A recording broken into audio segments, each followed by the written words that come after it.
योजना बना लिया था सरकार ने, जीएसटी कर कानून को थोप दिया गया।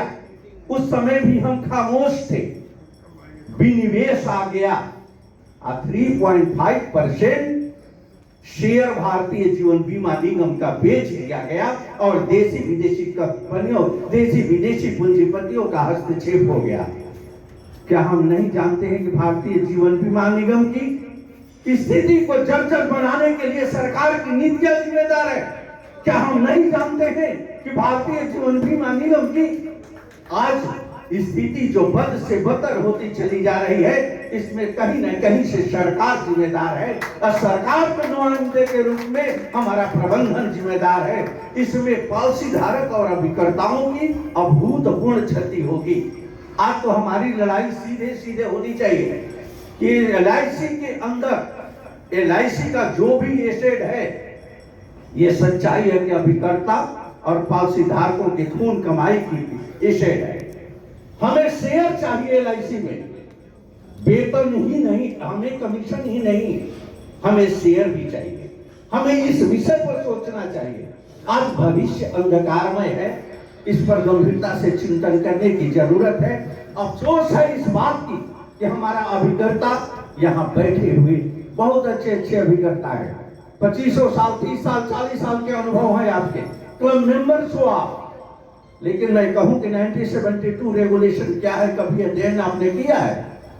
अगर 1972 रेगुलेशन अमेंडमेंट 2017 जो हुआ, उस 2017 में प्रोविजन क्या दिया गया है, कभी आपने गौर किया? सीधे सीधे फंडामेंटल राइट का उल्लंघन है। जब फंडामेंटल राइट का उल्लंघन करके विधि का निर्माण नहीं हो सकता, निगम की नियमावली कैसे बन सकती है? क्या ये सोचनीय विषय नहीं है? इस पर आपका चिंतन नहीं होना चाहिए?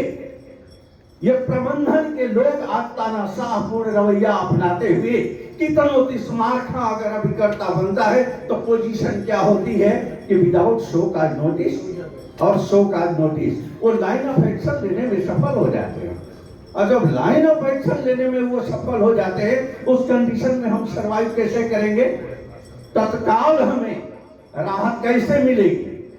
तत्काल राहत हमें नहीं मिल पाती है, क्योंकि कम्युनिटी जिस रूप में हमारी कारगर होनी चाहिए, संगठन जिस रूप में हमारा सक्षम होना चाहिए, संगठन कहीं न कहीं से कमजोर साबित होता है। साथियों, जब हमने देखा तमाम तरीके के हथकंडे कि भारतीय जीवन बीमा निगम के अंदर जो प्रबंधन का बैठा हुआ मसीहा अपने आप को कहता है चेयरमैन के रूप में, और जो समय बैठा है जोनल मैनेजर के रूप में, जो है सीनियर DM के रूप में, शाखा प्रबंधक के रूप में, तो कहता है कि terminate your agency, forfeit your commission, ये हमारा अधिकार है। तो मैंने कहा कि ये हो कैसे सकता है?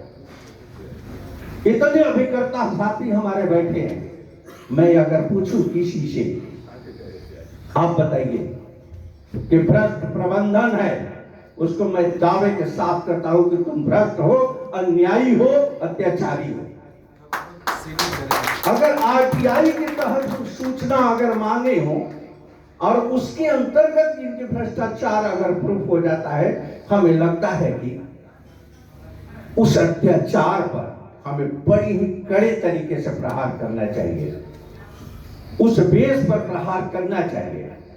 1972 रेगुलेशन के विषय में मैंने पूछा, सूचना अधिकार अधिनियम 2005 के अंतर्गत। आप जानते हैं, मैंने पूछा कि आप ये बताओ कि 1972 रेगुलेशन कब बना, उसकी निर्माता समिति के कितने सदस्य थे, उनकी पोर्टफोलियो क्या थी?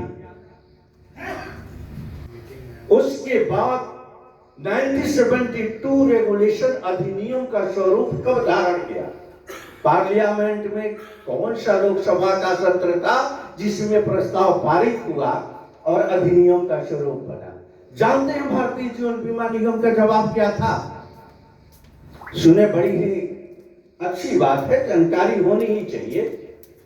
भारतीय जीवन बीमा निगम का जवाब था मंडल स्तर पर कि हमारे कार्यालय में कोई भी दस्तावेज उपलब्ध नहीं है। हमने कहा हो सकता है मंडल स्तर की बातें हैं, इनके पास दस्तावेज उपस्थित मौजूद नहीं है। मैंने केंद्रीय कार्यालय से पूछा, वहां से भी जवाब यही आया कि कोई भी दस्तावेज कार्यालय में उपलब्ध नहीं है 1972 रेगुलेशन को लेकर के। तो ये बताइए कि नियमावली यह सही हो सकती है क्या?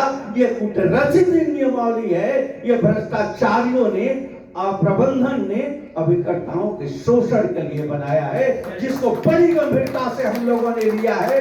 अब बड़ी गंभीरता से लेने के बाद मैंने शुक्ला जी से भी चर्चा किया इस विषय पर, और शुक्ला जी ने भी बड़ी प्रबलता से इस विषय को उठाया है। और जरूरत पड़ेगी तो हम लोग भी उठाएंगे। इसे डिस्प्यूटेड करार देना नितांत आवश्यक है, क्योंकि ये सांप का जो विष है वही विष है 1972 रेगुलेशन अमेंडमेंट 2000। इस विष को निकालने के बाद सांप की स्थिति क्या होगी आप खुद समझ सकते हैं। तो इस भयावह वातावरण को कमजोर करने वाले अभिकर्ता